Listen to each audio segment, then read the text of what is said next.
หลังจากเข้ามาหน้าเมนูข้างในเนาะจะเป็น dry list เนาะ dry list นี่มันผ่านมานี่เขาได้เซฟข้อมูลของแต่ละรุ่นไว้แล้วเนาะ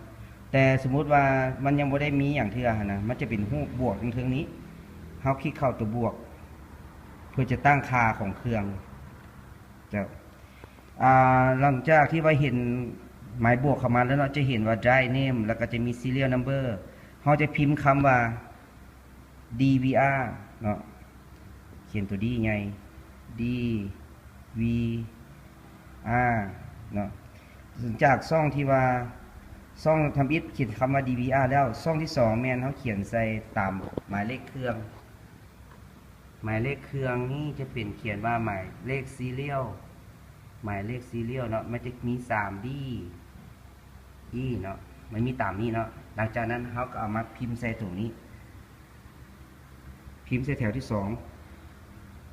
ให้ครบทุกตัวหนังสือเนาะแล้วตัวเลข